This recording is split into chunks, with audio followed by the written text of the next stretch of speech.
how would we intervene? I think what gets a little bit confusing sometimes about this particular class is that it's a process. And so at the same time, they're trying to teach you the what and the purpose and the process, but they're also teaching you how to do it.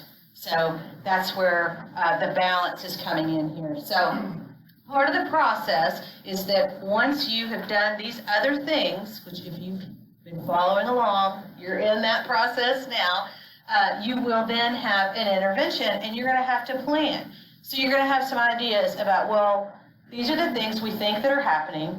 We think it's happening because, and we think we should do this. Okay? So think a little bit that way. So this is part of, these are the tasks in designing the actual intervention. And intervention means moving forward with the plan or your idea of what should happen to solve this problem. Okay. Everybody following? Okay, very good. So you're going to probably, throughout the process, you came up with your working hypothesis. One of the things they use in a lot of different venues, I guess, is this word working. When it's a working hypothesis or a working document, it means it's changeable. It means that we're constantly working on that. So your hypothesis and what you developed in the last couple of classes from working on that one assignment, that's changeable. Okay, so it wasn't necessarily written in stone. Now, by the time you turn in your project with the paper and the PowerPoint, that will be kind of written in stone. It's done. But for this time, we're still working on this hypothesis. So you have a hypothesis of etiology. That's the first thing we're talking about. The etiology is the how did this happen? What caused this to happen? So etiology means cause and effect. So how did this happen? You already, by this point, maybe you know that something is wrong with this population. Something has gone wrong. There is some issue. And you've narrowed down that issue, and then you're talking about now, how did we get to this point with this issue? What happened? And what are we going to do about it? So you're going to develop a working intervention hypothesis. So now, what will the intervention be, or what are you going to do about it? You're going to need to, first of all, if you want to make a change in a community, you have to have people on your side. You have to have a plan. And I think that's the main thing, if you get nothing else out of this class, that you have to have a plan. You do this in all of social work. There is no throwing darts. There is no, yes, there's some dialogue with other people. There's, working things out and figuring things out as a team together. But there's no, well, let's just throw it up and see if it sticks kind of thing. You have to have a method to the madness, and that's what the plan change process is. And it fits in micro and macro. So anytime you're doing any kind of social work, you should be going through this process. Before you intervene with anyone, you should be assessing the situation first, in depth, and using empirical evidence, not just making guesses. And sometimes your professional guesses will be right and good, but be sure you know how to back them up. I see this a lot when people are writing papers. Students will write papers and they'll say, well, this happened to my grandmother, so I know it happened to this. I know it's going to happen to all these people because my grandmother was in this demographic and it happened to her, and so it's going to happen to everybody else. And my first question is, how do you know? Prove it. And that's really where you're going to be at, is proving, how do you know this? So, in designing the intervention, you're going to identify who are the major participants in this. And that's not just your clients. So somebody, let's see, remind me what your group is working on. Okay, child poverty in Tarrant County. Who would be all of the major participants in that particular topic? Children and poverty. Okay, so you've got the children. Who else? Parents. Who else? School system. Churches. How about local governments? City government? School district? All of that. So you're going to be identifying who would be be the major players here, right? So for example, if I wanted to start a new program, I would want to know who are all the people who might be interested in this program or want to help me with that. I'll give you an example. We had this coalition a few years ago called the Arlington Coalition for Adolescent Pregnancy Prevention. This is when I first started at Alliance for Children, and I never, at first I was like, why are they asking me? I work at Alliance for Children. We do child abuse. We do child abuse investigations. That's what we do. Why is this lady from the Arlington Coalition for Adolescent Pregnancy calling me and wanting me to be on her committee? Well, she also called Boys and Girls Club and all of the youth serving agencies and the school district, because she's partially with the school district. She called us all together to be part of this coalition so that we could all be in on the grant. Because she was writing a grant for pregnant teens in Arlington, and she needed all the backing that she could possibly get to get this grant. She needed all of us to say, yes, we're on board with this. So we did a lot of different things. We had a thing at the mall where we had an information session, and we did a lot of things as a group together, even though we served a lot of different agencies.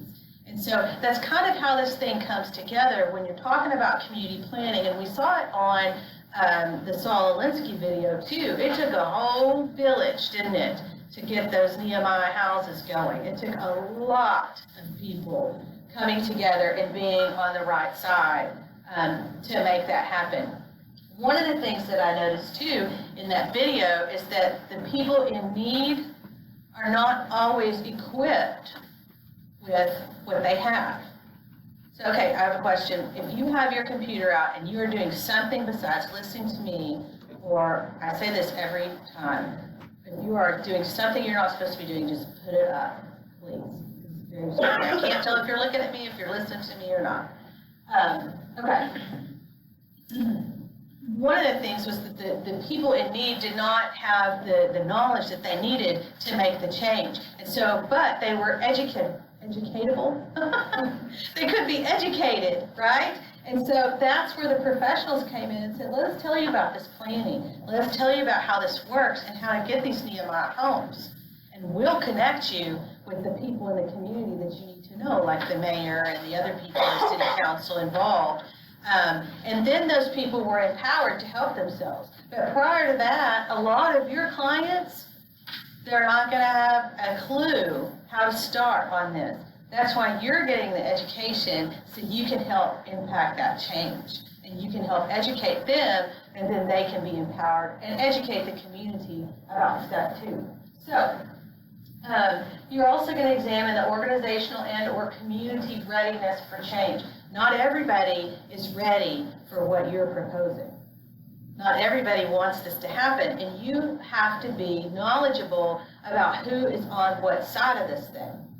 So, for example, when we had to do, we're trying to do transportation in Arlington, mass transit in Arlington. Been an issue for 20 years. As long as I've lived here, it's been an issue. That's because there are still pockets of people who are not ready for that type of change. And those are the people that you've got to sort of get on your side or educate or understand in order to be part of this. So you have to understand your allies and your opponents, just like they did on that movie. Okay, on page 268, is the list of tasks for building support for change. And it talks about the same things that we're going to talk about in just a second. But right now we're at define your participants, determine the openness and commitment to change. So developing, did I go backwards? No. So in task 1, in developing the intervention hypothesis. So is anybody overwhelmed by those words? Does anybody go, intervention, what?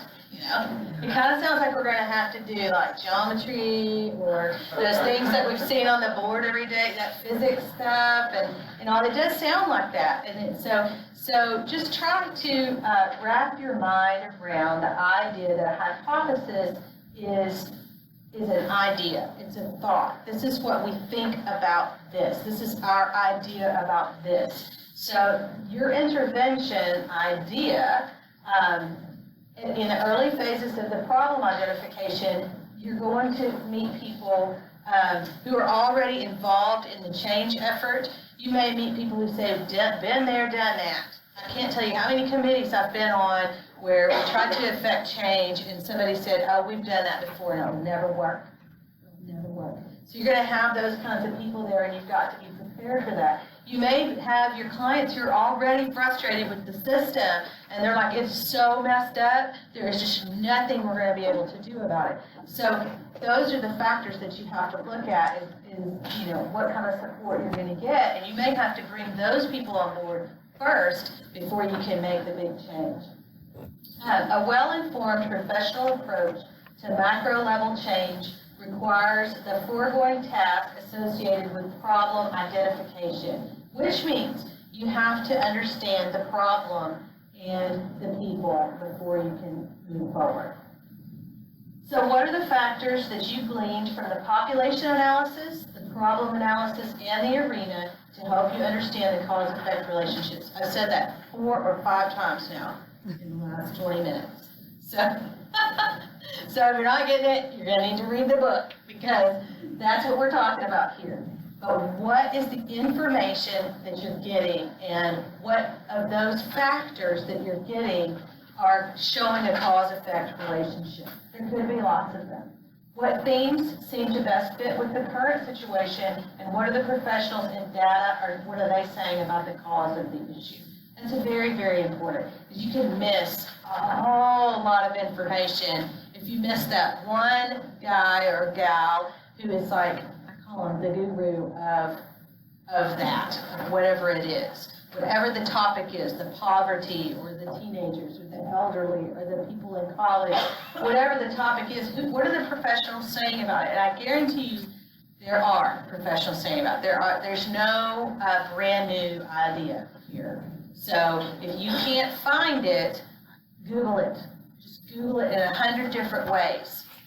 Just the whole sentence, what do the professionals say about, bam, put that in, and see what you get. You're going to get all different kinds of professionals, too. You may get more opinions than you want. So the idea is to connect the dots, and the etiology is the connecting the dots, or putting the causes together, the cause and effect together. So find the connecting factors in the information you found out about why something is occurring. So the course text talks about it as if A, then B format. This gets into that, too. This is algebra. I used to always say I don't like it when you mix the numbers and the letters together.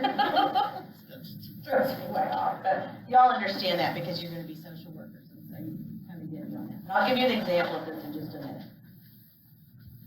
So if this, then this. You'll be refining your working hypothesis of etiology as you go along. Not everything you discover can be used. You're going to have to, they call it distilling in the book, where you actually filter out the things that you're going to use and that you're not going to use. And that's okay. It's okay. More is better. It's better to have too much information than not enough.